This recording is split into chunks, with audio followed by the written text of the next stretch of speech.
Hello everyone and once again welcome to digital marketing course by WS cube tech. Myself Umar Taskeer. Guys, इस blogging के module में अभी तक हम लोगों ने बहुत सारी चीजें जो है उनको कवर कर लिया है और एक एक करके हम लोग देखते हैं कि जो भी हम लोगों ने स्टेप्स लिए, जो भी हम लोगों ने सीरीज फॉलो करी है, उसमें हम लोगों ने क्या क्या सीखा। गाइज, हमें पता है कि ब्लॉगिंग एक बहुत ही अच्छी अपॉर्चुनिटी है और जहां से हम बहुत सारी अर्निंग भी कर सकते हैं। तो सबसे पहले हम लोगों ने ये डिसाइड किया कि ब्लॉगिंग के लिए हमारे पास प्लेटफॉर्म कौन सा होगा। तो हम लोगों ने जो प्लेटफॉर्म डिसाइड किया था वो था हमारा वर्डप्रेस का प्लेटफॉर्म। और वर्डप्रेस के ऊपर ऑलरेडी आप लोग देख चुके हो कि किस तरीके से आपको वेबसाइट बनानी होती है। ये सारी चीजें आप वर्डप्रेस वाली सीरीज में सीख चुके हैं। उसके बाद हम लोगों ने क्या किया, जब हमारी वेबसाइट यहाँ पर बन गई तो हमने वेबसाइट के ऊपर ही एक ब्लॉग का सेक्शन बनाया और उसके बाद हम लोगों ने एक ब्लॉग लिखा। ठीक है, एक पोस्ट हम लोगों ने करी और उस पोस्ट में हम लोगों ने बहुत सारे जो फैक्टर्स थे उनका ध्यान रखा। कौन कौन से फैक्टर्स? ऑन पेज की सबसे पहले बात करते हैं कि ऑन पेज के पॉइंट ऑफ व्यू से जो जो भी फैक्टर्स थे उनको हम लोगों ने ध्यान दिया। सबसे पहले हम लोगों ने कीवर्ड रिसर्च करी।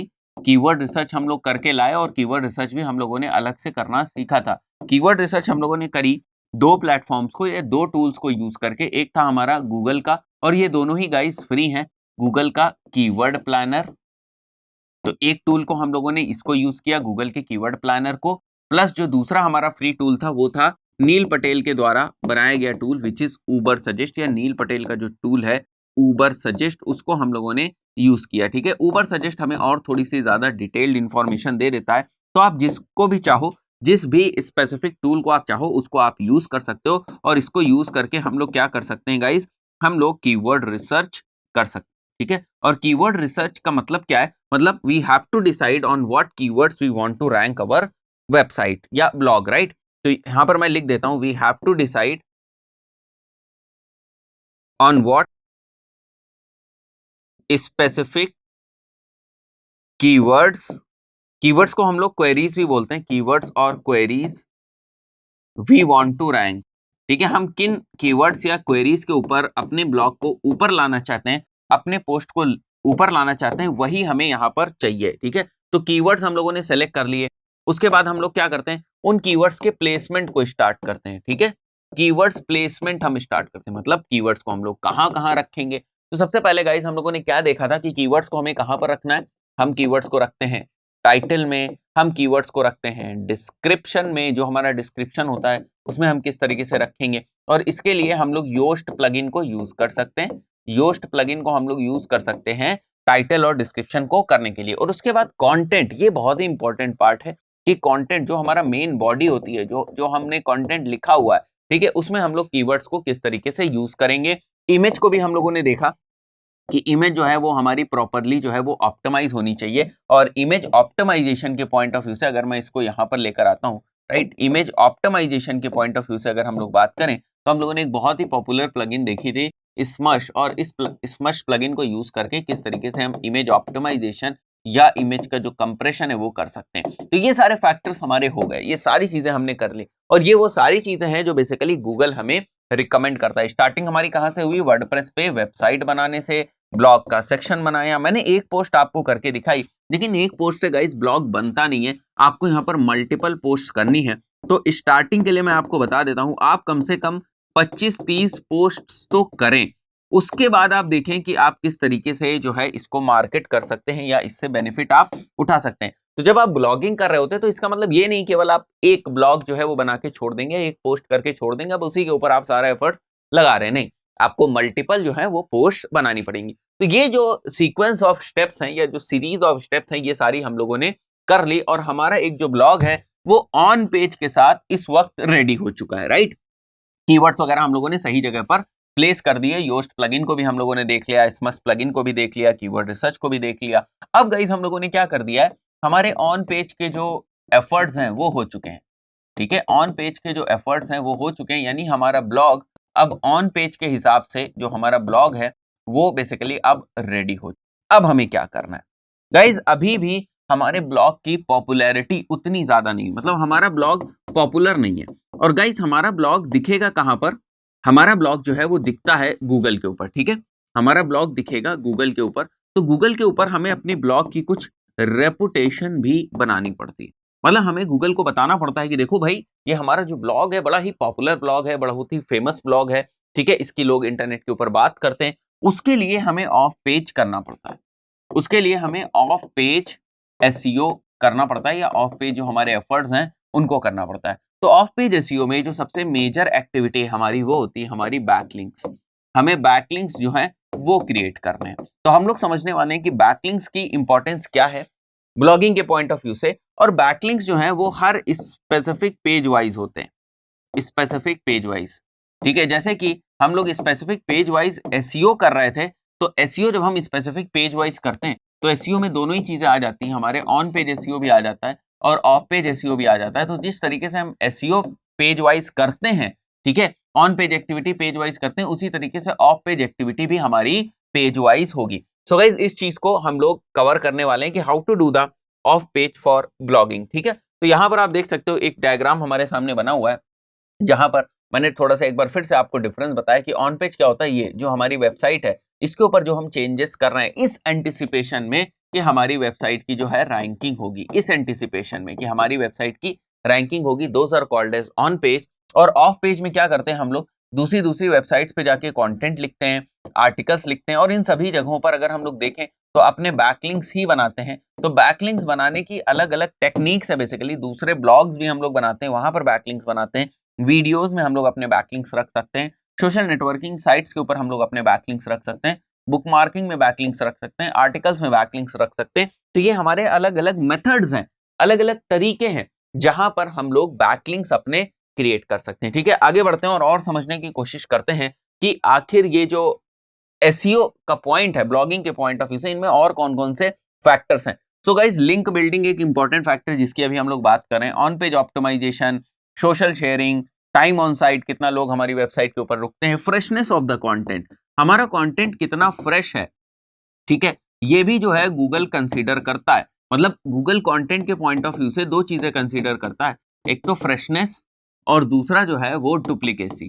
तो आपका कंटेंट जो है डुप्लीकेट नहीं होना चाहिए, this is the first point. मतलब कहीं से आपने चुरा लिया, कॉपी कर लिया, किसी दूसरे ब्लॉग से उठाया, कॉपी पेस्ट मारा और अपना कंटेंट बना के उसको अपने ब्लॉग के ऊपर पोस्ट कर दिया, तो ये चीज नहीं होनी चाहिए। प्लस फ्रेशनेस होनी चाहिए। ऐसा नहीं है, जैसे आप एग्जाम्पल के तौर पर फ्रेशनेस का मैं अगर एग्जाम्पल आपको बताऊं, जैसे आपने एक 2015 में एक ब्लॉग लिखा जिसका नाम था टॉप मूवीज इन 2015 या टॉप हिंदी मूवीज इन 2015, या आपने एक ब्लॉग लिखा ईयर 2015 में, तो क्या एक ये रीसेंट ब्लॉग है? नहीं। इसमें क्या फ्रेशनेस है? नहीं, इसमें कोई फ्रेशनेस नहीं। अभी हम लोग हैं ईयर 2020 में, तो गूगल ये एक्सपेक्ट करता है कि आप लेटेस्ट डेटा लेकर आओ, आप फ्रेश डेटा लेकर आओ। आप अगर पुरानी डेटा लेकर आओगे तो वो किसी भी काम की नहीं है, क्योंकि लोग उसको नहीं सर्च करते हैं। तो आपका फ्रेशनेस जो है डेटा में भी होनी चाहिए और आपका कंटेंट जो है वो भी फ्रेश होना चाहिए। कहने का मतलब ये है, फ्रेशनेस की बात करें कि आपने ब्लॉग बनाया,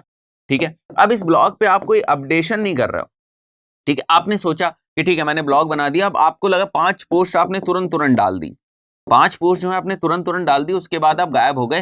कंसिस्टेंसी नहीं है, कंसिस्टेंसी और फ्रेशनेस में बहुत ज्यादा फर्क नहीं है। तो इन चीजों को भी हमें देखना पड़ता है, ये भी कुछ इंपॉर्टेंट पॉइंट्स हैं गूगल के पॉइंट ऑफ व्यू से। देखो एसईओ जो है ना वो ब्लॉगिंग का एक ऐसा इंटीग्रल पार्ट है जिसको आप उससे अलग नहीं कर सकते। अगर आपको ये लगता है कि एसईओ को आप अलग कर सकते हो ब्लॉगिंग से, तो ये नहीं है। ब्लॉग फिर आप केवल बना पाओगे, कभी भी ब्लॉग को रैंक नहीं कर पाओगे।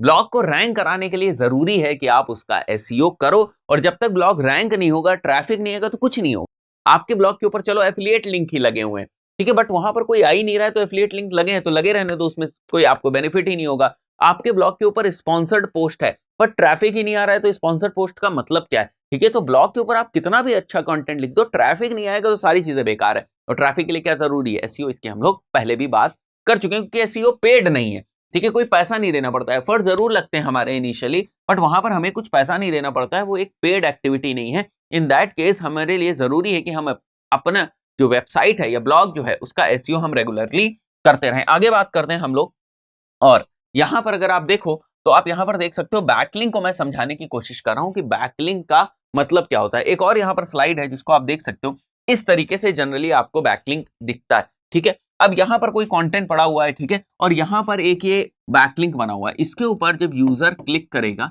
इसके ऊपर जब यूजर क्लिक करेगा तो वो किसी दूसरे वेब पेज के ऊपर जाता है। This is basically called as backlink. अब हम लोग यहाँ पर बात कर रहे हैं कि आपका बैकलिंक किसी दूसरे की वेबसाइट पे होना, ठीक है, इस चीज को समझते हैं हम लोग। और जो बैकलिंक्स होते हैं वो दो तरीके के होते हैं। अगर हम बात करें टाइप्स ऑफ बैकलिंक्स की, तो बैकलिंक्स दो तरीके के होते हैं। एक होते हैं हमारे इनबाउंड बैकलिंक्स, ठीक है, और एक होते हैं हमारे आउटबाउंड बैकलिंक।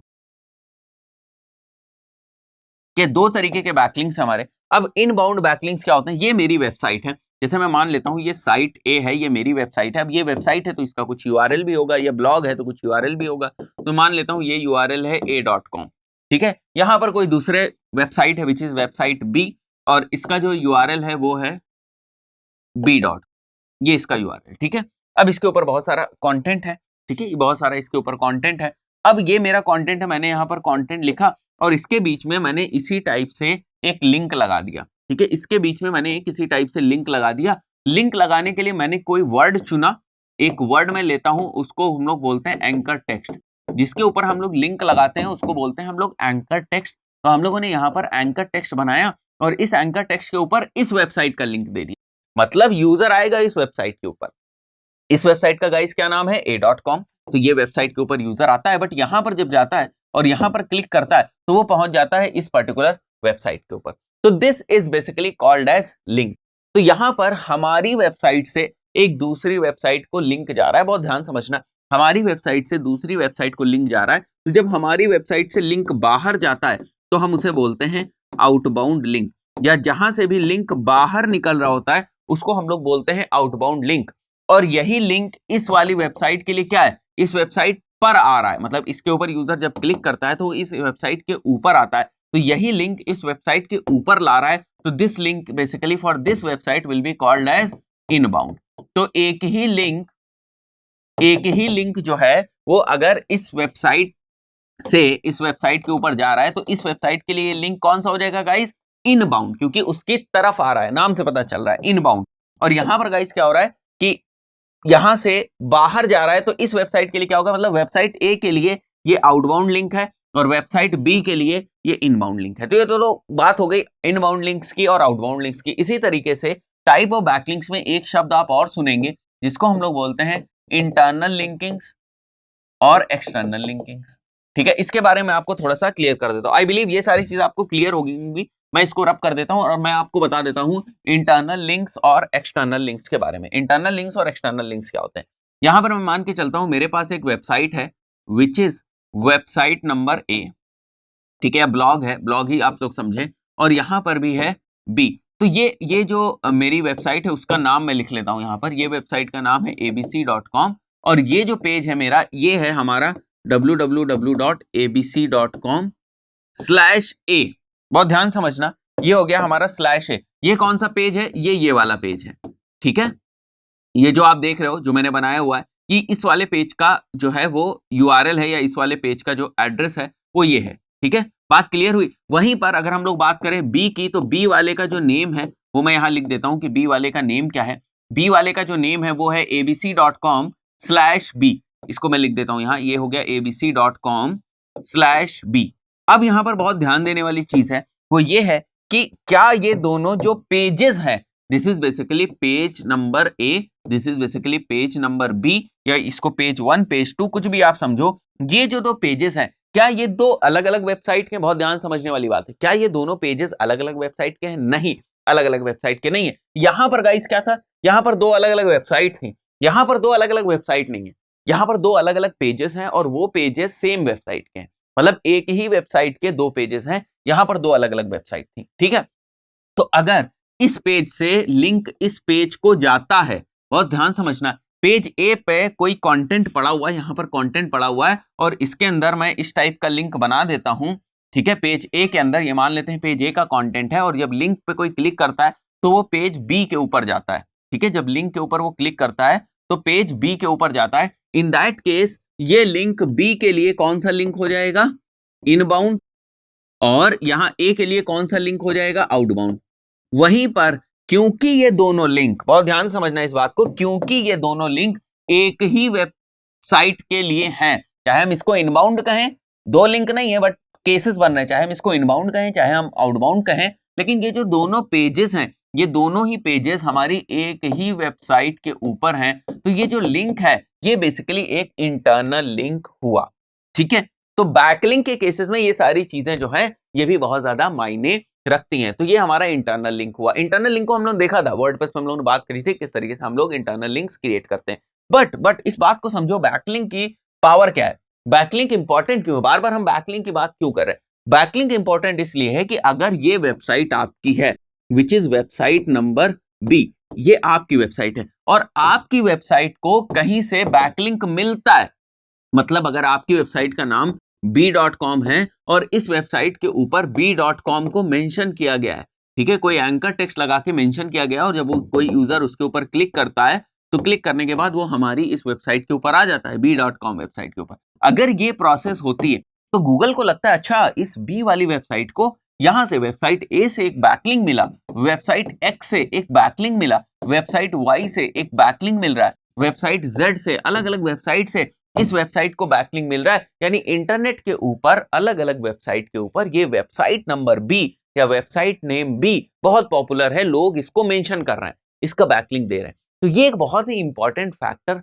माना जाता है कि अगर आपकी वेबसाइट को कहीं से बैकलिंक मिल रहे हैं, अलग अलग वेबसाइट से बैकलिंक मिल रहा है, तो गूगल कंसीडर करता है कि आपकी वेबसाइट रेपुटेबल है, आपकी वेबसाइट की कुछ रेपुटेशन है, जेन्युइन वेबसाइट है, तभी लोग इसको मेंशन कर रहे हैं। इसीलिए हम लोगों को बार बार जो है बैकलिंक्स की जरूरत पड़ती है। तो ये इंपॉर्टेंस है बैकलिंक्स की, ये है टाइप ऑफ बैकलिंक्स और बैकलिंक क्या होता है इसकी हम लोगों ने बात करी। आगे बात करते हैं हम लोग। यहां पर मैंने आपको एक एग्जांपल दिखाया कि बैकलिंक दिखता किस तरीके से है। अब और क्या क्या चीजें हैं जो लिंक बिल्डिंग से या बैकलिंक से जो है रिलेटेड है। तो जो पहला पॉइंट है वो ये है link site authority, linking site authority.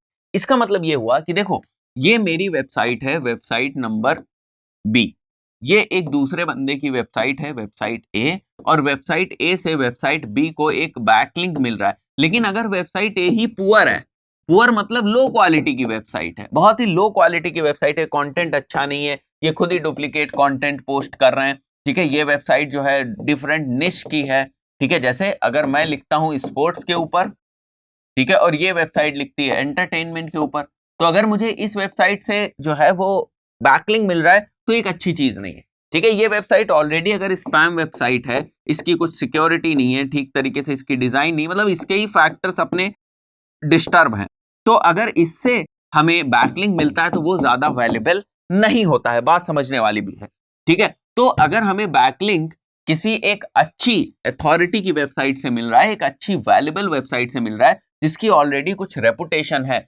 जैसे ये मैंने बताया ये मेरी वेबसाइट है वेबसाइट बी, और ये एक दूसरे बंदे की वेबसाइट है या ब्लॉग है वेबसाइट ए या ब्लॉग ए, और यहां से अगर बैकलिंक मिल रहा है तो इस बात पे भी चीजें डिपेंड करती हैं कि इसकी अपनी अथॉरिटी क्या है।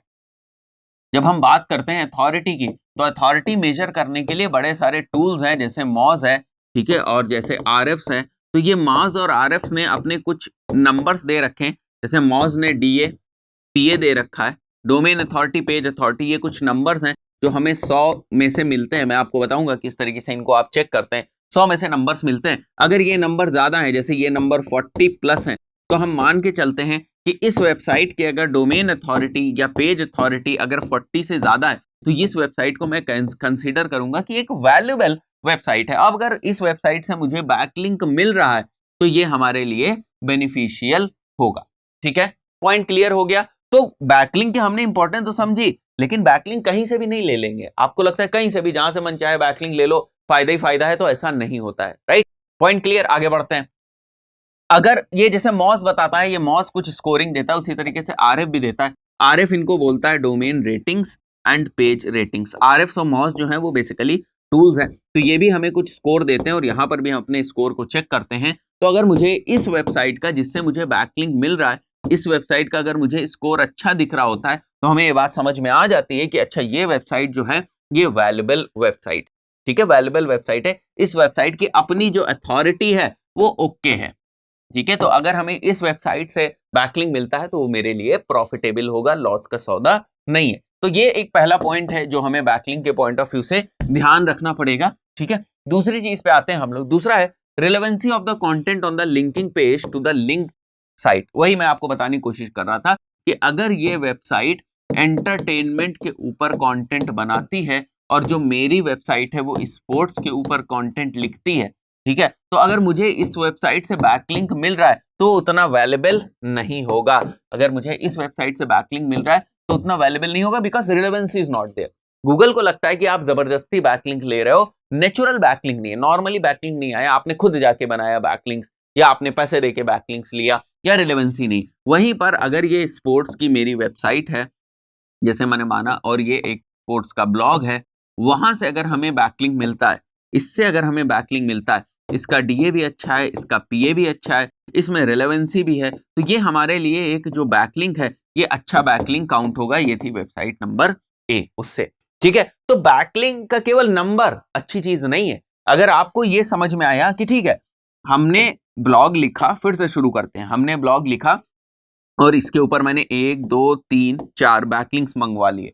This is backlink number 1, backlink number 2, backlink number 3, backlink number 4। ये 4 बैकलिंक्स मैंने इस वाले ब्लॉग के ऊपर, ये जो हमारा स्पेसिफिक ब्लॉग है इसके ऊपर मैंने 4 बैकलिंक्स यहां से बनवा लिए। तो अब ये जो 4 बैकलिंक्स हैं, इन बैकलिंक्स का जो नंबर है, अगर ये नंबर 4 है, ठीक है, और एक कोई दूसरी वेबसाइट है उसके ऊपर 3 बैकलिंक्स आ रहे हैं, तो मैं मानूंगा कि मेरी वेबसाइट अच्छी है या मेरा ब्लॉग अच्छा है, क्योंकि इसके ऊपर 4 जो है वो बैकलिंक्स आ रहे हैं। तो नंबर्स यहां पर वैल्यू नहीं रखते।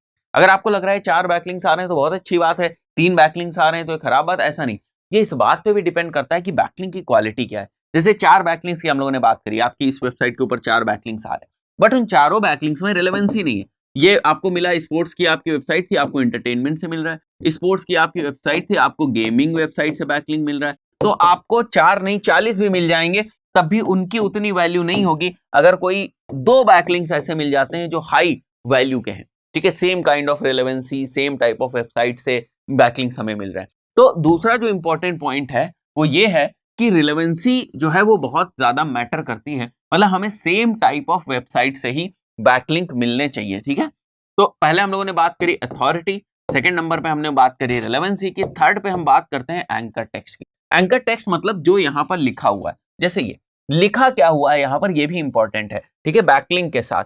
तो जैसे अगर हम स्पोर्ट्स से रिलेटेड है और यहाँ पर हमने स्पोर्ट्स से रिलेटेड कोई कंटेंट लिखा, तो जो हमारा बैकलिंक का एंकर टेक्स्ट होना चाहिए, मतलब जिस एंकर टेक्स्ट पे क्लिक करके, जिस लिंक पे क्लिक करके यूजर हमारी वेबसाइट पे आता है, वो भी हमारे स्पोर्ट्स से रिलेटेड होना चाहिए, या जो हमारा प्राइमरी कीवर्ड है उससे रिलेटेड होना चाहिए, जिन कीवर्ड के ऊपर हम रैंक करना चाह रहे हैं उससे रिलेटेड होना चाहिए। तो अगर ये चीजें हो रही हैं, इसका मतलब आपको एक अच्छा बैकलिंक, आपको एक गुड बैकलिंक जो है वो मिल रहा है, राइट। पॉइंट क्लियर हुआ। Number of the links to the linking site, ये उतना ज्यादा मैटर नहीं करता है। The main important thing is quality. ये चीज पहले मैटर करती थी, क्योंकि पहले क्या थे, गूगल के एल्गोरिदम्स या गूगल का सिस्टम जो था वो उतना स्ट्रांग नहीं था, उतना एक्यूरेट नहीं था, उतना परफेक्ट नहीं था, तो ये चीजें मैटर करती थी। एक ने बनाए 10 बैकलिंक, आपने बना दिए 100 बैकलिंक, आपकी वेबसाइट की वैल्यू बहुत ज्यादा बढ़ गई, ठीक है, क्योंकि आपके पास जो नंबर ऑफ बैकलिंक्स है वो बहुत ज्यादा हो गए। बट गूगल को धीरे धीरे ये बात समझ में आने लगी कि ये तो गलत तरीका है,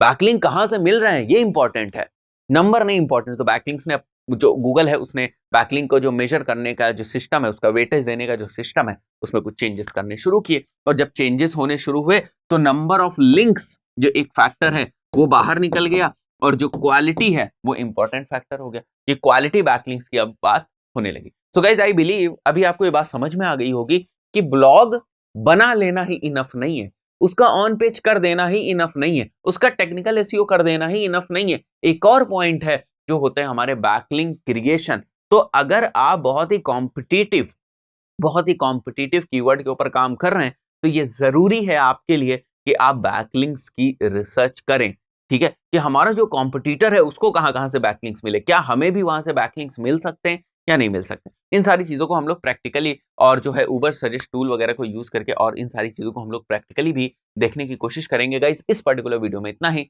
मिलते हैं नेक्स्ट वीडियो में, टिल देन गुड बाय।